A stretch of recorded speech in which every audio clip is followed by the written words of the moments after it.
Hello, everybody. My name is Aaron Christensen, and this is Horror 101 with Dr. AC, a gathering place for fellow fiends the world over to discuss all things freaky and frightening. If you want to be part of the conversation, and I hope you do, I invite you to like this video, subscribe to the channel, maybe go back, check out some of our previous episodes, leave a comment, and most importantly, let us know the fright flicks you'd like to discuss in the future. That kind of connection is exactly what we're looking for, and it really does make a difference. We're all about sharing the scare, and we want to hear from you.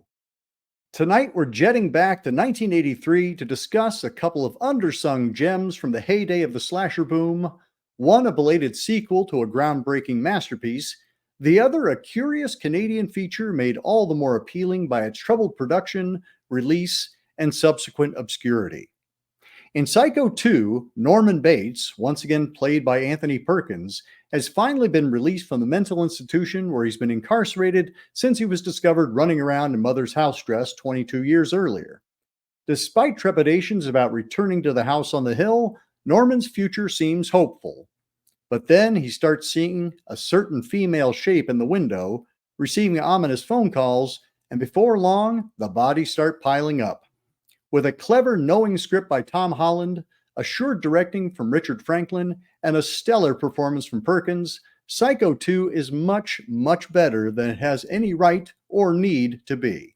Meanwhile, on the other side of the border, Curtains centers on tyrannical director Jonathan Stryker, played by John Vernon, as he auditions 6 female candidates for the lead role in his upcoming film project at his secluded mountain cabin getaway.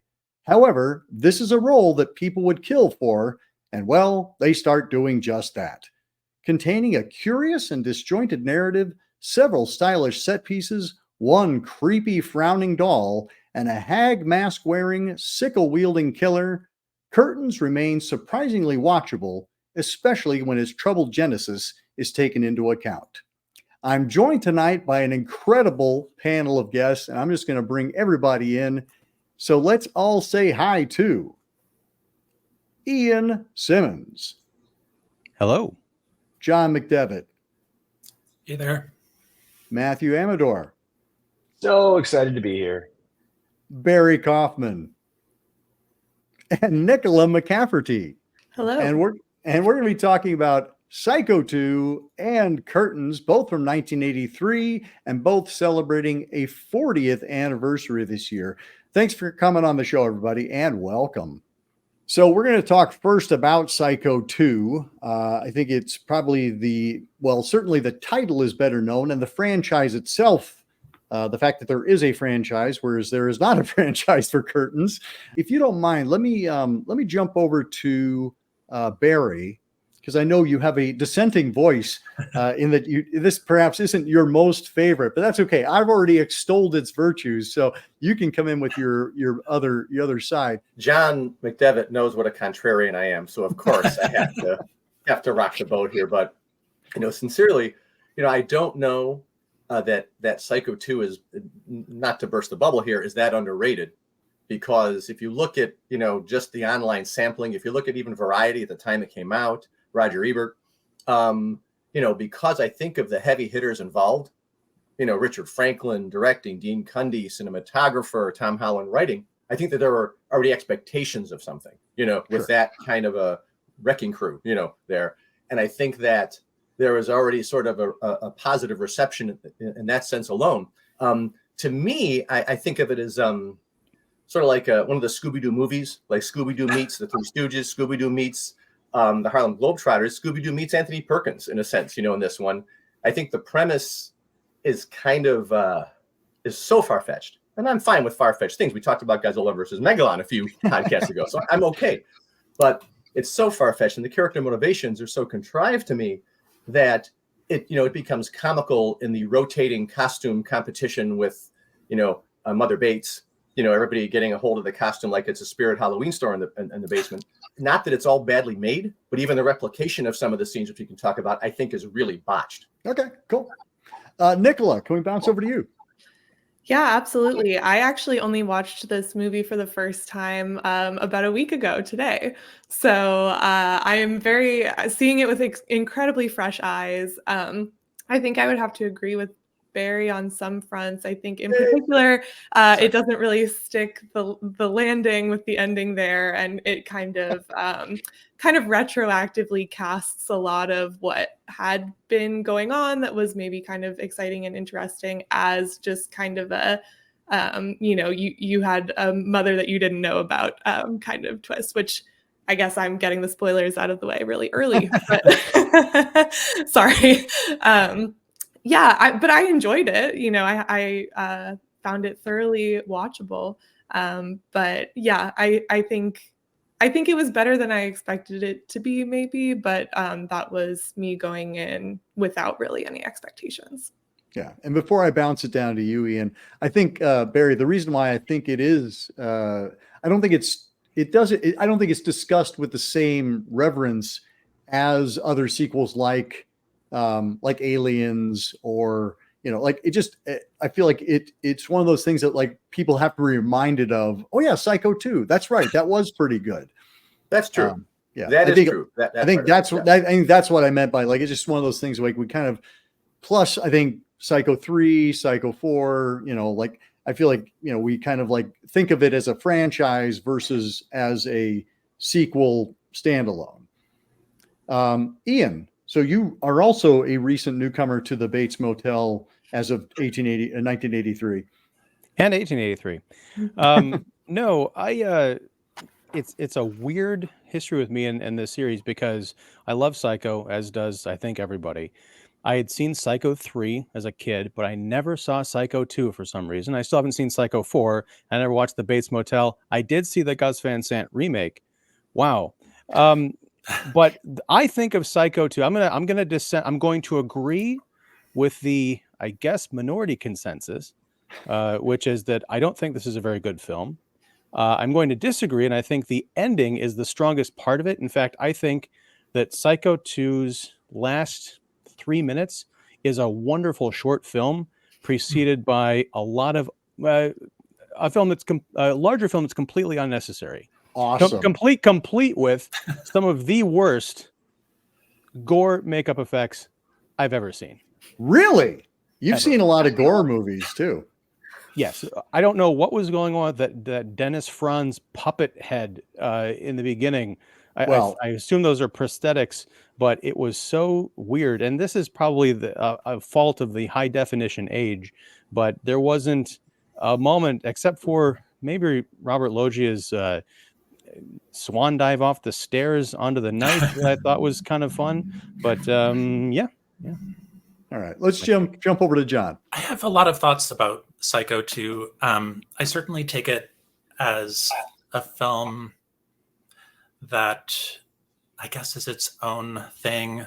I do think it builds on interesting ways on the original film. I also think that some of the nutty things that it does that are unexpected are a lot of fun, even if they're far-fetched. When I watch it, the performance of Anthony Perkins, I think, is really what keeps my eyes glued to the screen and what keeps me invested in the story. Anthony Perkins just has a marvelous way of being an empathetic creeper. And so I found his performance in Psycho 2 riveting.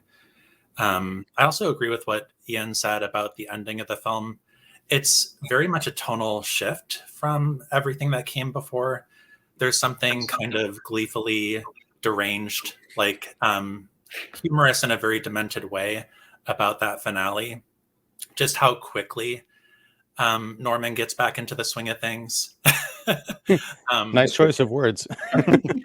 I liked the gore effects. I agree they were totally unconvincing, but I appreciated their creativity. I think the knife through the mouth and out the back of the neck was a fantastic idea.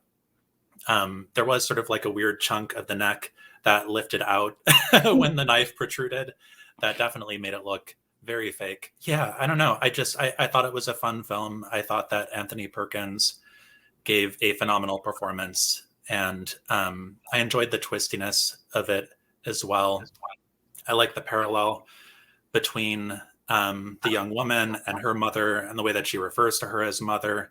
And of course, Norman Bates and his relationship with his mother. I liked a lot of the clues that kind of made almost anyone in the film a suspect. I thought the psychiatrist kind of paralleled Norman in a few interesting ways. Miss Loomis, outside of the courtroom, says, if he kills again, this is going to be on your head. And I thought that might be foreshadowing that the psychiatrist would be the killer. And then also he sees something in the window just the way that Norman did. Was he hallucinating? And he turned out not to be the killer. But I thought it was silly and fun trying to guess who it was. I did not guess who the killer was because it was kind of totally out of left field. And I agree that that ending was fun, even if it didn't fit the tone of the rest of the film. And Matthew. I am a huge fan of Psycho 2. I have been for many, many, many, many years. I do agree that I don't think it's not spoken about as regularly as other sequels, because I think, it does get kind of lost within the context of its franchise. As Nicola, I think you mentioned you haven't seen Psycho 3, or other people haven't seen Psycho the beginning. I envy you. It tarnishes the brand and how you think of the previous movies. However, considering, this movie is so much better than it has any right to be, better than anyone was expecting it to be.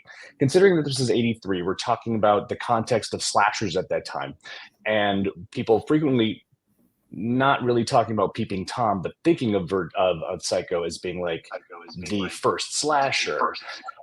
Then having a sequel to it in the early 80s, when the slasher was really, really being like fed and watered and given Miracle-Gro, it's really interesting to see that this is the movie that you got. And also really interesting to see someone in the early 80s playing with Hitchcock, with angles. That was not Brian De Palma. It was so refreshing to see someone else do that. And I will say, the thing about the knife I've done that several times, and it's an annoying thing. It does just stick out the back, John. So it's every single time. Every single time, Has anybody on this panel read the Robert Bloch sequel, the book version? Is this adapted from that? Is it very faithful? No, or it is totally not. different? No, it's Oh, not. okay. So it's, what's interesting is that hey, spoilers everybody for the book, but in the book, it actually turns out to be the psychiatrist, and Norman actually dies in like an accident, like a car accident or something. And because we're following through Norman's mind, like the psychiatrist has become Norman. And so when I was watching Psycho 2, having read the book prior, and Robert Loggia dies, I was like, wait, what? But he's the killer. Like, what's happening? I knew that they couldn't follow that same path because, we've got Anthony Perkins on board. You can't just have Anthony Perkins disappear. But then I thought, well, Hitchcock did it, back in 1960. So maybe. I absolutely agree with you, John. I love Anthony Perkins's performance in this. I don't know that it tracks in terms of what mental illness looks like at all. The fact that he just kind of like just slides right off the log and is pretty bonkers by the end for no reason other than having been driven crazy like you do in movies. But I love his speech about the toasted cheese sandwiches. Like that just comes out of left field, and you're like, oh my gosh. Oh, I feel so bad for you, Norman. And I think that's the thing. Was it you, John, that said he's a very empathetic creeper? Indeed. Yes. Oh my gosh. What a great phrase, but that's absolutely right. Like it just nails it that he's so uncomfortable, and he doesn't want to be the way he is. He doesn't want to have done the things he's done. And he's really trying. And like, I think everybody's rooting for him so hard in this movie.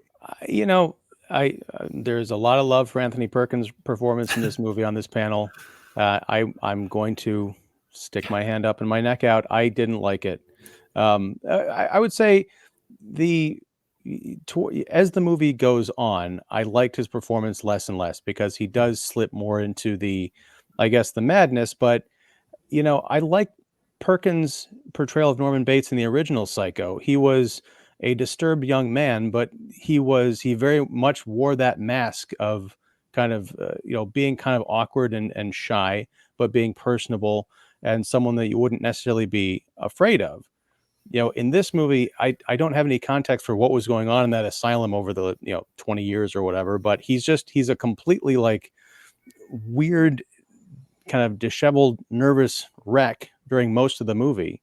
And I just found it kind of very off-putting and very much like, I bet the people who made this film really loved Psycho, but it felt to me like they were writing Anthony Perkins' character and directing him to be a version of Norman Bates that people who didn't understand the original Psycho would think of that character should act. I thought it was kind of inconsistent and strange. And by the end of it, I just wanted it to be over. That's why I think the end kitchen scene with the mom, when he's kind of acting like a regular, kind of mildly disturbed adult and not some lunatic, is great, because the shovel thing comes out of thin air. I wasn't expecting it at that point. I would have expected that from earlier in the picture, but it's almost like a disconnect between most of the movie and that last 3 minutes. Yeah, I would agree that, Anthony Perkins in general, whether he's in a How Awful About Alan or Edge of Sanity, whatever, is a very empathic screen presence. His charisma is empathic in general. So I totally agree with that. And he is the focal point of the film in terms of any type of feeling for any character.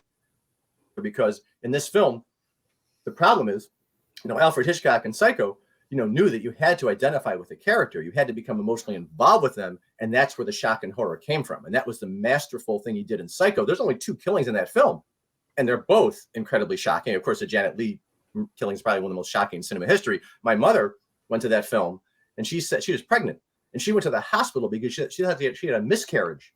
Seriously, she went to the hospital because it shocked her so much. She said people in the audience were literally, she saw it the second day it was showing, people were on the floor of that theater. So that's what that did to people at the time. Now, that's also, when I hear that and I think about this film, I think about what has to be done in the 80s versus what Alfred Hitchcock did in 1960. Then the shock was because you identify with the character, and the shock was done by editing, and the shock was done by all the masterful film techniques that Alfred Hitchcock used. Now the murders are just for fun. They're for laughs. People applaud, people whatever. The characters are disposable. In this film, I feel like most of the characters are disposable. Dennis Franz, while he's fun, is just a caricature. He's just, and I think a director like Richard Franklin should have, I love the performance in a way if it's a stand-up comedy or on Saturday Night Live, but should have reined him in a little bit. But all these characters, Vera Miles, I didn't believe for a minute that she was that motivated to do all this stuff, to do something as illegal as Norman Bates did to get him back in prison. And, all the motivations to me were sort of, so contrived that, none of the murders have any of the impact, and they can't compare it in that way. And I understand it's a disadvantage of just context of time, simply because this is what was at this time. That's what murder on screen does. And you can partially blame Psycho for that. I just feel, Norman Bates in this film seemed a little tired and weary to me. He doesn't have that taut sense, like the rubber band that's about to break any minute in Psycho. I didn't feel that here because the screenplay is trite. Sure, I agree. And I think the Toomey character, I think, is kind of the most unfortunate aspect. I think the lines that he's given, I think Dennis Franz's performance, again, I like Dennis Franz, but I don't think he doesn't feel like he's part of this movie. I am a big fan of Anthony Perkins' performance in this one, although I do have a little bit of meta knowledge that makes me giggle when he's like, what kind of motel is this? And he puts down a bottle of poppers. And I'm like, I'm sure Anthony Perkins knows what a bottle of poppers is by 1983. He's playing someone, when I see his performance, I see someone who is still a boy, who still has psychosexual repression going on, not willing to, isn't sure how to engage in his attraction towards people. Also, me putting some meta knowledge there with Anthony as well, with how he lived his real life off screen. But I really see this as being someone who is really trying. Like, he's really trying. He's probably knowing things that they probably did at the time. There's probably some electroshock involved. So people, when they come out of electroshock, aren't always the same person you recognize. There's a little bit of scarring, I'll say, like Psycho scarring. Let's take it back to the name of the movie.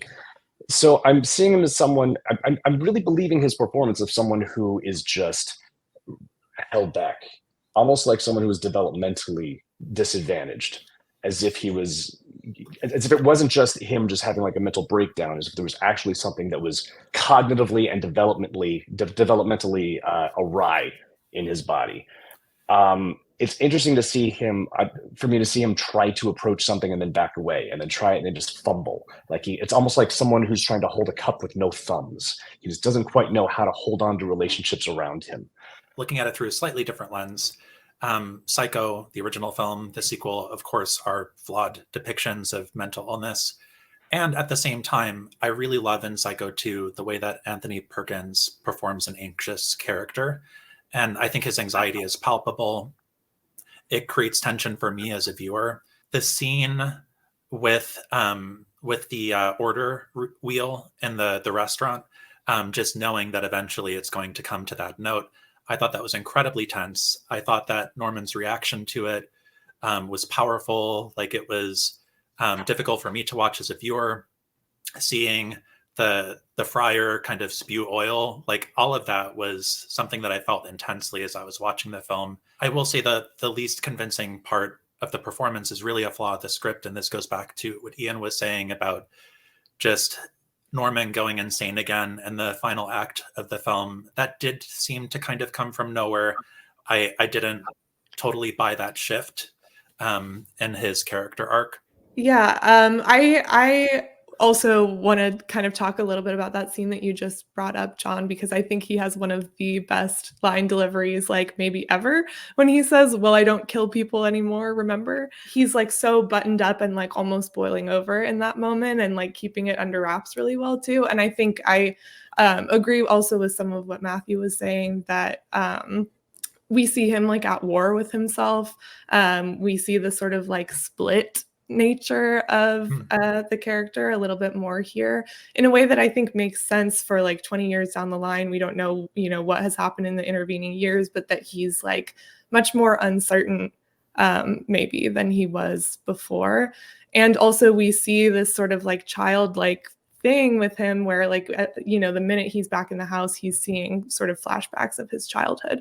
So I think, I think I really appreciated the performance too. I think this is it. That it's the performance. Like I really enjoy watching Norman lose it. Like I think the performance is great. It's not, I don't think that it's real. I don't necessarily buy it as a realistic portrayal, but I love watching Anthony Perkins play Norman Bates. And I think that's the thing is he's what he's doing as Norman is not something he does in his other roles. Even though kind of Norman Bates tended to overshadow Anthony Perkins' career, like if you go back and look at other Perkins performances, he doesn't do all of the things that he does as Norman Bates. Like Norman Bates is it's an instrument that he's playing.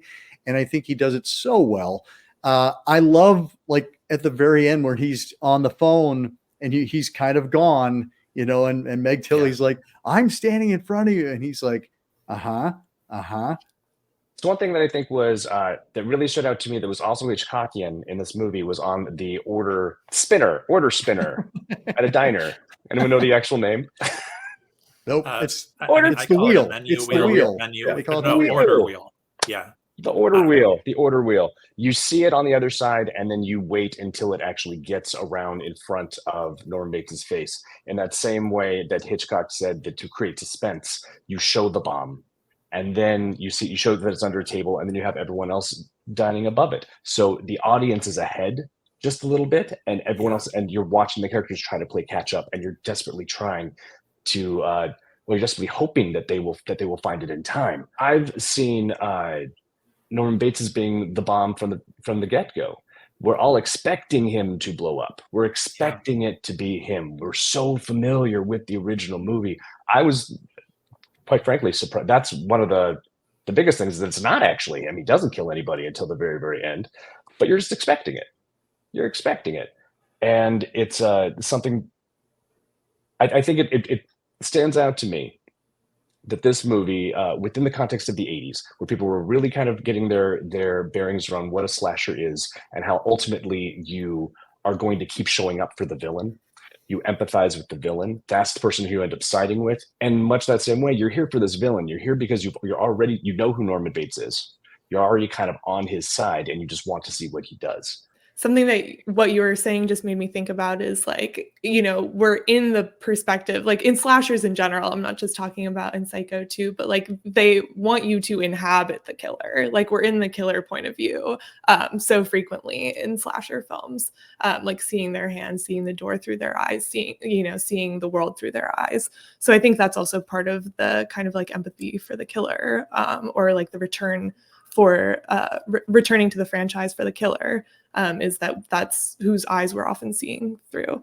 And I think a through line across the films that we watched for today is like watching and being watched and voyeurism. And I think that's, you know, just kind of a staple of the slasher genre as well. This kind of ends up also being an unwitting prototype for what we now have as the legacy sequel, where you bring back some of the original folks and they try to kind of pass on a little bit. And I would argue it's just about as successful as most of the stuff we're getting today. You can argue all you want, but I think this movie would not have happened if it were not for Anthony Perkins returning to it. Yeah. You know, it's like that is what made this movie happen. I will say I was impressed that Vera Miles had such a substantial role in the sequel. I was prepared for her to have only that opening scene and that was it, and that we wouldn't see her again. And I thought that she did a pretty good job with the role. I kind of agree with Barry that it was pretty far-fetched just how far she went to get her revenge on Norman. And I don't believe that she would have sent her daughter, Mary, to that house. Even with the gun, I don't think she would have sent her daughter to that house. You know, I want to, if I can interrupt for just one sec. Yeah, that is something that, you know, Meg Tilly, first of all, I don't know that her performance was all that great. I think it was a little flat, but the notion that, you know, she somehow identified with Norman Bates. Obviously, there's a plot motivation because of her mother, but in general, I was hoping that when they got together, when I first saw the film, it would be something like the film Pigs from 1973, where she had some demented motive like him, and she had some problem like him. And I thought that was much more likely, but she got together with him because she was an outcast because she broke up with her boyfriend. I mean, it's like a Netflix series type of thing again, where it's so standard, so templated that it just was so disappointing. And then, of course, she would never stay in that house. I mean, I'm not being too logical because, again, I don't need logic, but she would never stay in that house. That one tender scene on the bed was great. The tender scene when they were talking together, that was like the highlight of the movie for me, actually, because that was really poignant in a sort of an island. I do think that there's something happening too about like morality and like the way that the town has sort of like degraded and gone, you know, downhill. Especially, you know, when Anthony Perkins is like, the people are doing drugs and having sex in this motel, like outlandish. That's not what motels are for. But I do think that like part of Meg Tilly's attraction or like, you know, desire to be near him after having been like maybe sort of cheated on, like this sort of like idea of like the like infidelity or like promiscuity of her boyfriend. I feel like there's something happening there where she's like, she finds it appealing, his sort of like tightly buttoned up like morals. I think that's kind of, for me, what I thought was the connection between the two of them. That's a really neat insight. Yeah, that's a good point. And after you say that, I wish the script had teased that out a little bit more. Exactly. Yeah, you had to interpret it that way, which is a good interpretation, but I don't think that's in the text of the film. You know what I mean? Oh, no. That's a good interpretation. But that's my job, yeah. And there's also that exchange between the sheriff and Mary about like what's legal and what's moral, that whole conversation near the end of the film, which I thought was interesting too. Yeah, that's that great scene between Perkins and Tilly. Did I read correctly that was actually inserted at the request of Anthony Perkins? Does anyone know? Oh, I did not know that. I think I'd read, and by read, with all of my reading, I'm not quite as learned as some other folks that are on here. This is probably just IMDb trivia. I may have actually read it in a book over here called like Horror 101. That's possible as well. That it was inserted because Perkins thought that there wasn't quite enough there in the script in terms of the relation. Why should she care? Why is there actually, we need to actually see something and not just say it. That there's a connection, that there is some kind of bond developing between these two individuals. That's the only scene that I thought there was a bond, so maybe that's true. Because the only place where I could really see that they are actually connected and it worked. Something else that really stands out in my memory with the character of Mary, there's the scene when she, I think, comes up behind Norman when he's seated in a chair. And I think that she starts like petting the top of his head in Yep. almost a motherly way. And it was so creepy. And I kind of wanted to see more of that from the character of Mary. I mean, it did seem to be a clue that maybe she was the killer or one of the killers. I do wish that that we hadn't seen Robert Loggia see something up in the window, because it would have allowed him to remain the red herring for longer. But it's like, if he sees something, then obviously he's not the killer. Comparing this film and some of the spectacle of it to Brian De Palma, it also made me think of Argento as I was watching. And there's one shot in particular. It's before the young couple, the young teenage couple, sneak into the basement through the window. There's a crane shot that goes over the roof, and it looks very much to me like that shot in Tenebrae. That lasts much longer. And Tenebrae came out a year before Psycho 2. And so I kind of wonder if Franklin was inspired by Argento in that particular scene of Psycho 2. That shot is interesting because it starts with Anthony Perkins in it, and it goes outside and above the roof. But they filmed that scene with Anthony Perkins. That's a studio scene. They superimpose that in the scene to make that possible to go external and outside. So that, again, there's a lot of thought put into a lot of this, and that is a beautiful shot and is very Argento-esque, I agree. But it's interesting that they went to that length to make that shot look like that.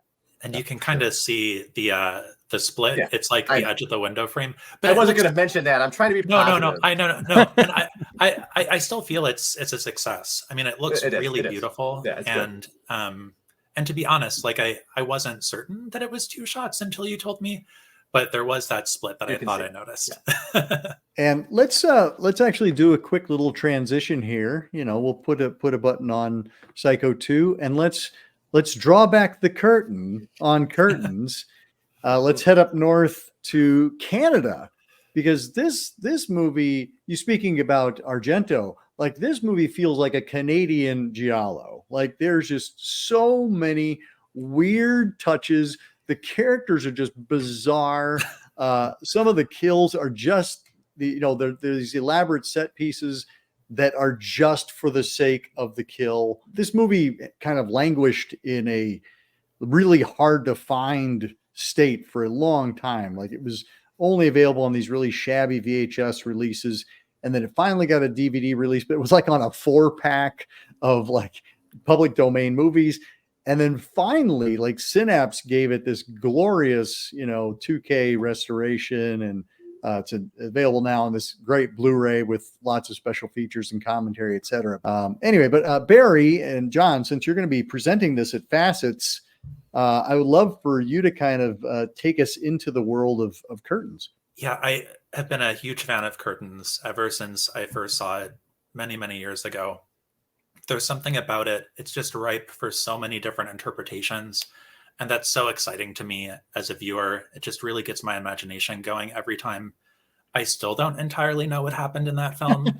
And I think that's why I keep going back to it, because that mystery is just so enticing. It's so exciting. And the whole idea for programming it alongside Black Christmas at Facets next month on Saturday, December 2nd, giving it a good plug. Yes, please. Is that Lynn Griffin is one of the cast of both films. And spoiler alert, she is the first victim in Black Christmas. And I would still say very important, because she's really the face of that film. And the killer in Curtains. And I love that contrast of first victim to final girl / killer. And I first chatted with Lynn about, I want to say 8 or 9 years ago on Facebook, because I saw on social media that she was selling Black Christmas ornaments. So I sent her a private message to ask if I could buy one. And it turned into a lovely conversation with my asking her if she would ever be interested in appearing at a screening of these films. And she said, absolutely. And it just wasn't until this year that I could make it a reality. So she'll be flying in from Toronto for both of these films. And I'm just so excited for the Q&As and for the meet and greets. Yeah, everybody should come out for that. It's going to be a great double feature. Ian, had you seen this one before? Just going to do a quick poll. No, this was another first-time view for me. And I need to say something. You were talking about the troubled home video history of this film. I went to Amazon to rent it, and turns out, hey, you can watch it for free on Freevee. Don't do that. Although I'm in a strange compromised position here because I got through about 20 minutes and I could not see a damn thing. It was the Wow. darkest, muddiest transfer of any film I think I've had to watch. So I went to YouTube, and it's probably a boot of the Synapse Restoration, gorgeous, and I could actually see what the hell was going on. It's a completely different experience. But yeah, this is the first time watch for me, and wow, this is a wild one. Nicola, how about you? Yeah, so I actually I have this on a 20 movie horror pack. So I watched it earlier this year actually, for the first time, and then just rewatched it yesterday in preparation. And the transfer that is on the 20 horror movie pack is abysmal. Yeah, so wow. I enjoyed watching a slightly higher quality version yesterday. But I really didn't know what to do with it the first time I watched it. And on second watch, I feel like I got a lot more out of it. I think there's a lot of, really beautiful set pieces. I mean, I love the whole sequence that's like, there's a room and it's like full of props, and it's like, so it's like, it's a set and there are mannequins, and also some of my research is on mannequins, so that's just like spoke particularly to me and my interest. But yeah, I think, the first time I watched it, I must have just kind of like given up by that point because I really don't remember it. But definitely saw a lot more of the Argento comparison this time too, especially thinking about opera, which I also watched recently. Yeah. Matthew, how about you? Yeah, opera was definitely on my mind too when I watched this. This is the first time I watched it, and I saw a streaming version that I rented, and it was not the 2K restoration. It was not 2K. It was 2. It was not 2K. It was just 2. It was very, very dark, very hard to make out what was going on. I was so surprised how much I enjoyed this movie, and I did not. Because what I expected was something very rote. Something very, having seen so many movies like this, I know how they all turn out. Well, not this one. I also thought it was interesting what they did with the character of Samantha, played by Samantha Eggar.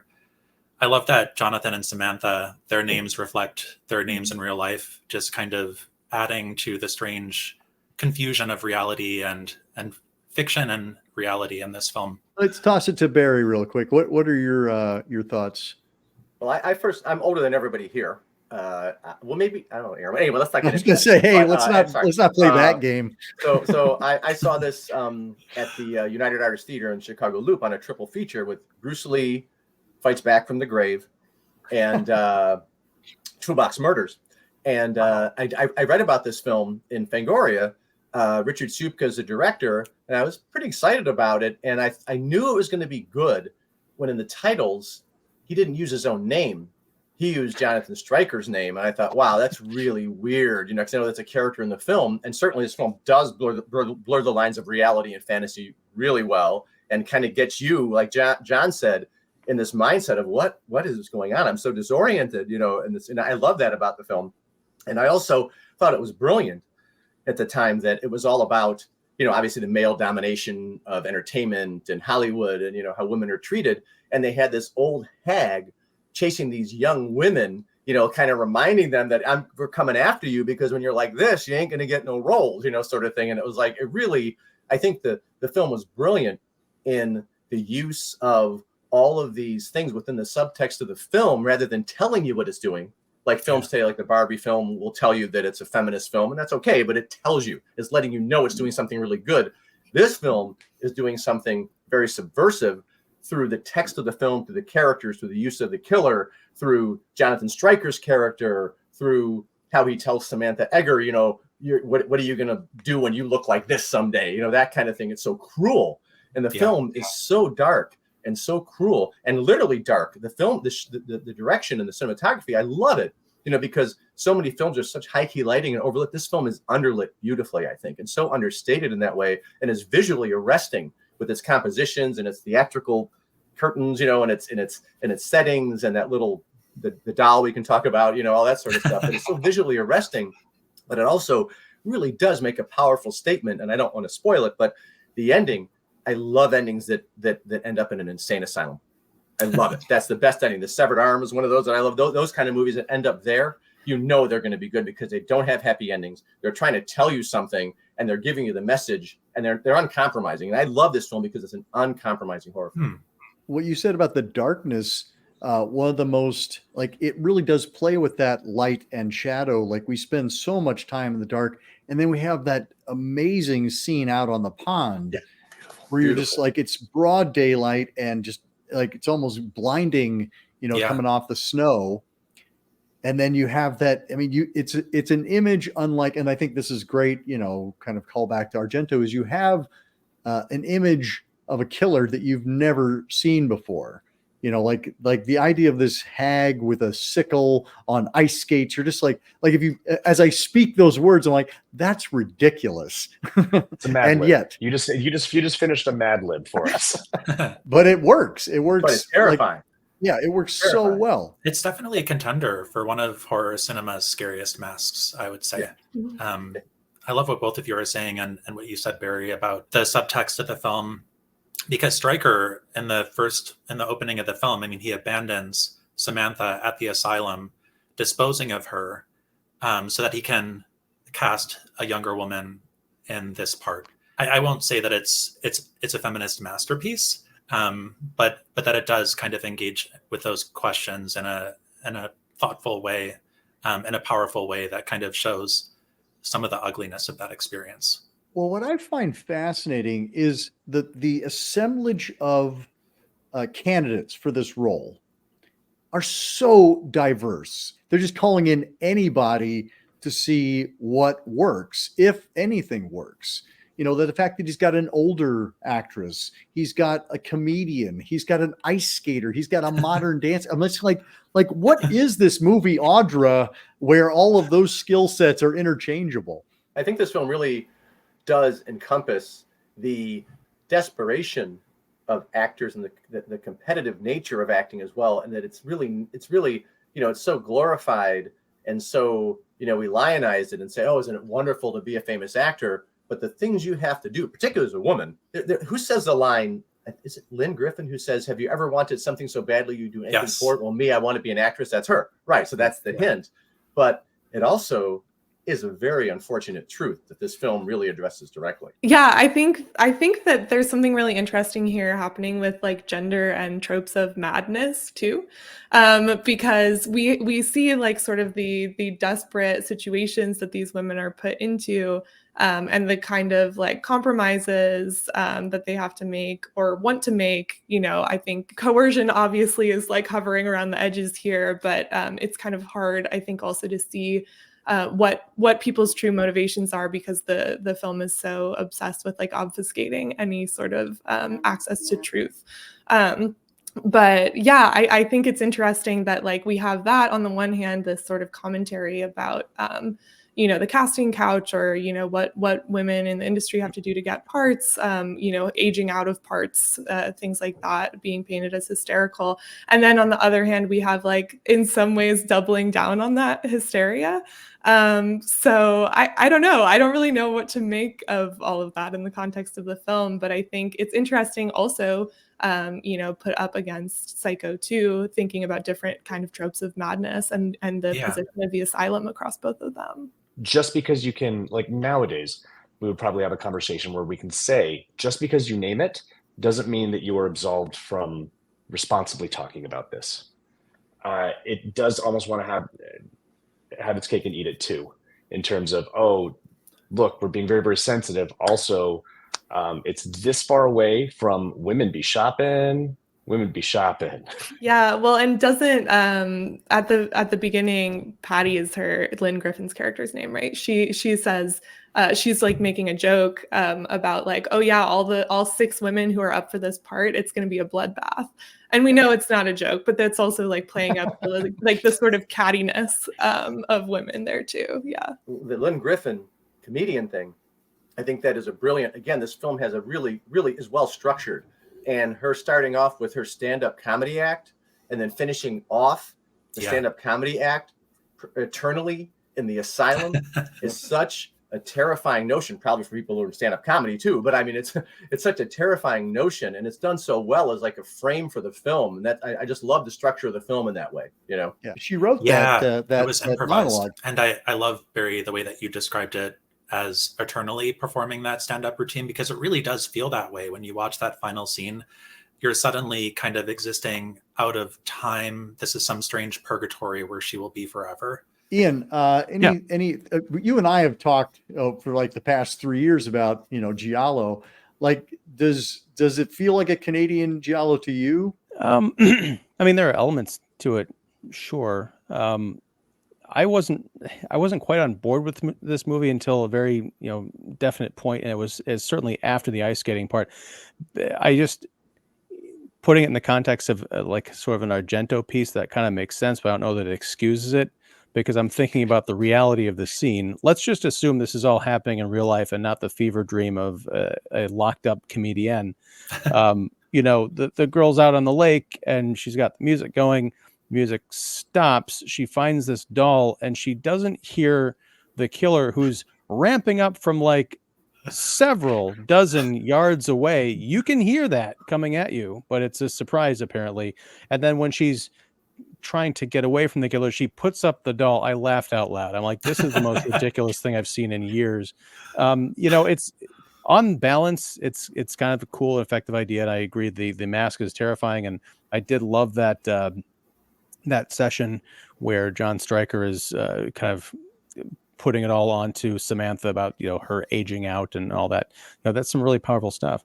But there are definitely Giallo elements to it. And I think it ends far more effectively than it begins. But one question I wanted to pose to everyone here, I know this movie has been talked about and analyzed for a long time, but as someone who's just seen it for the first time this week, I'm thinking about the parallels from the beginning of the film to the ending.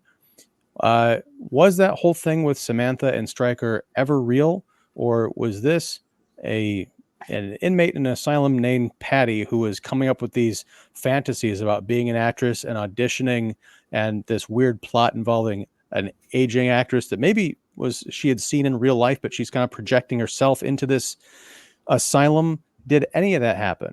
Because Patty's in the same predicament as Samantha was in the beginning, where she's in that TV room. She sees one of her old films come on TV and she's like kind of, self-satisfied. She's like, oh, this is so cool. Everyone's going to love it. And then they all turn and start laughing at her and pointing, and she's mortified. And it's at that point where she's like, yeah, this research for this part isn't all it's cracked up to be. These people don't love me. They don't love anything because they're off their rockers and I want out of here. Oh, wait, I can't leave.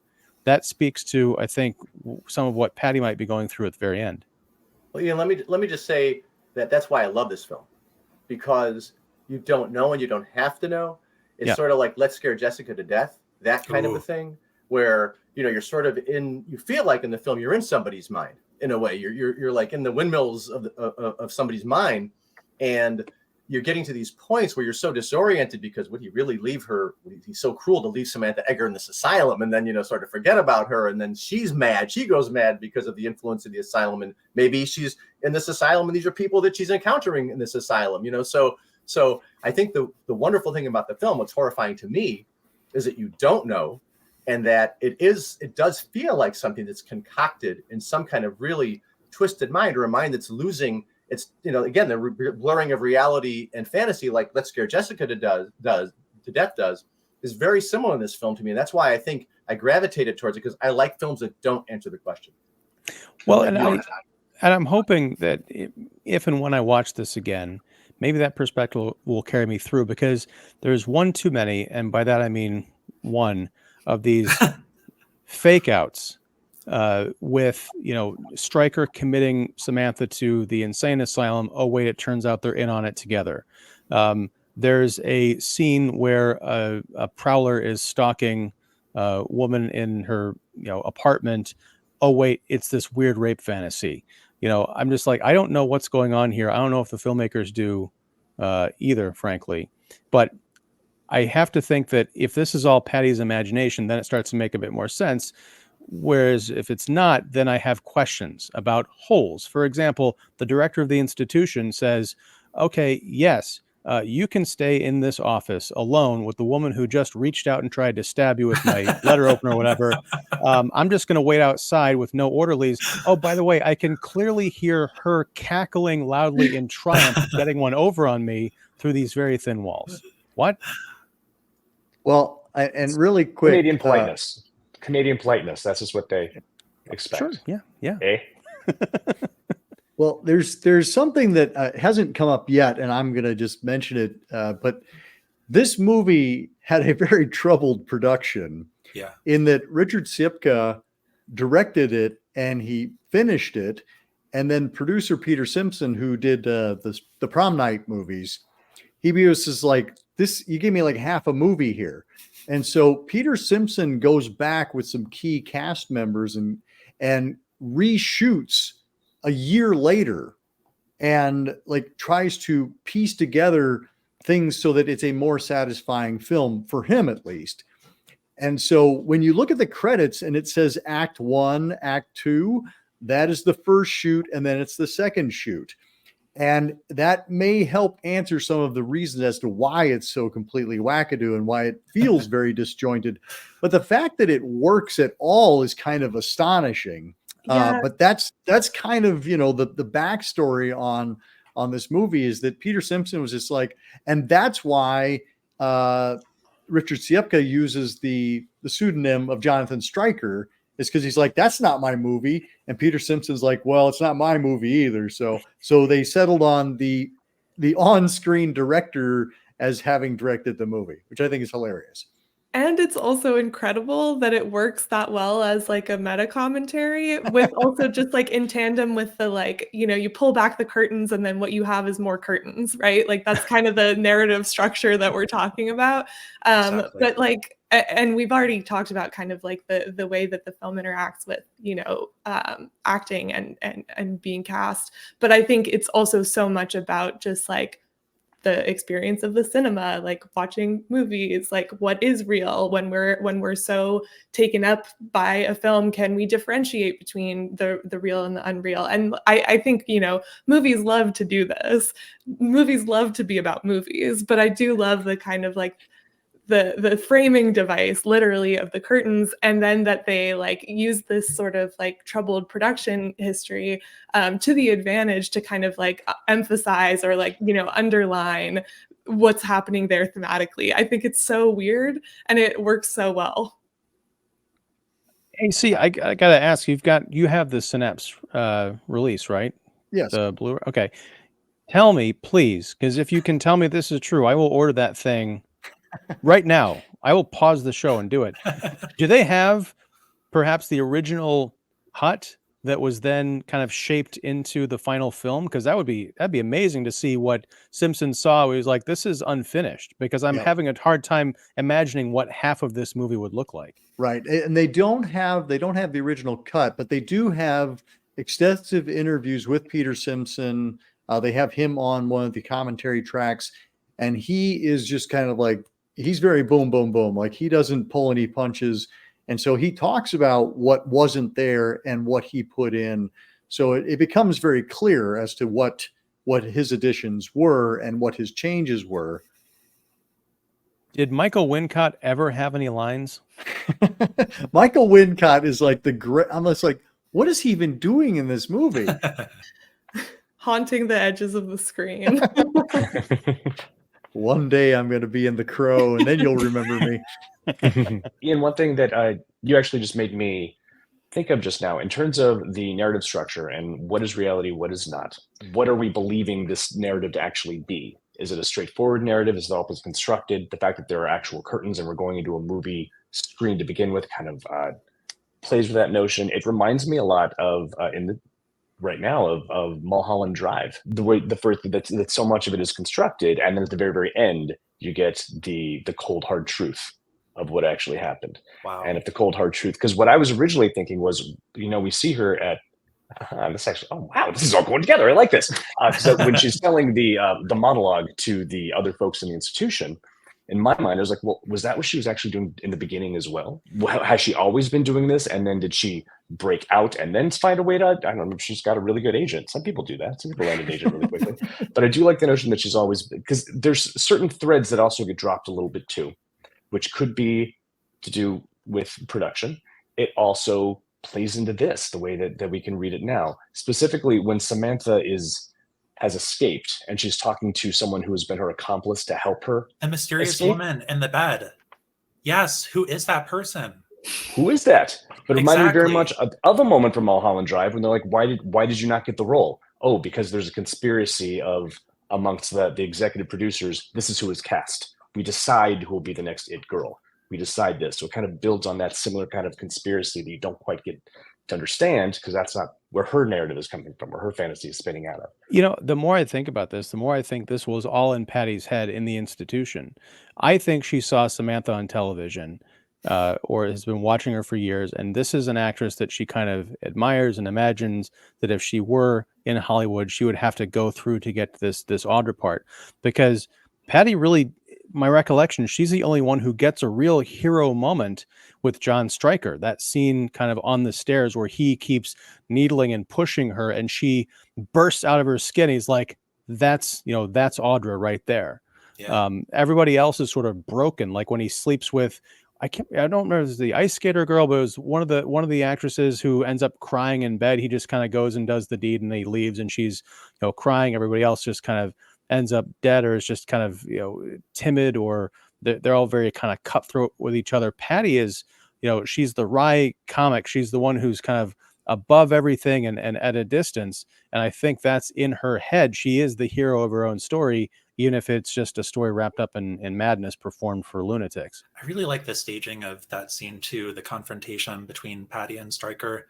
It begins with him startling her by kicking the footstool out in front of her, and then she sits on it very dutifully, just very low to the floor, and then ultimately confronts him, climbs the stairs so that she's standing higher than him, looks down on him, and kind of takes this position of power.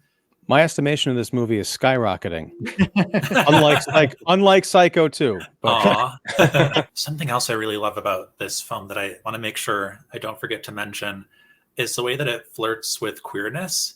And there are two scenes in particular, and one of them is what you were referring to, Matthew. Like, who is that mysterious woman sitting in bed in this kind of very romantic setting of a hotel room with a fireplace, and the mystery woman in the bed is smoking a cigarette? Is there a queer relationship there? It's a question that I always ask every time I watch the film. And then also the fake out during one of the audition scenes with two women making out with each other. And then it turns out when the curtain gets pulled back that one of them is playing a male character and the other is playing a female character. And Ian, like you talked about, like the fake outs, you're watching one thing, it turns out to be something else. That's, for me, that's part of the fun of this movie. And I could see how it might not fly with everybody, but I like the fact that we have, a character who's being assaulted in bed. It turns out to be consensual. I love that we have those acting scenes. It looks like it's a lesbian scene, but really it's just a performance. It's part of the audition process. Like, there's all sorts of just constantly having the rug pulled out from under us, not knowing. And even to the end where, Samantha claims to have killed Stryker, and you're like, well, wait, so who is the killer? I love the fact that we just constantly never know what is going on. The one bit of, I guess, inconsistency that I think it reinforces the everything that we're watching is, in someone else's head. But it also kind of shatters the illusion of this is possibly really happening, is the head in the toilet. That's one of those things where it's impossible to clean up a mess like that. Now, granted, one nice surprise was when he lifted up the toilet, it looked like an actual toilet that people used. It was disgusting, but there was no blood or guts or anything in there. It's certainly not a head. So I'm like, how did because we've seen in other movies where the killer will plant a body part somewhere to make someone think they're going crazy. They go to get someone, they come back and there's like nothing here because the killer moved it or whatever. But here it's just, I don't know what that's supposed to represent. unless of course it's a figment of Patty's, twisted imagination.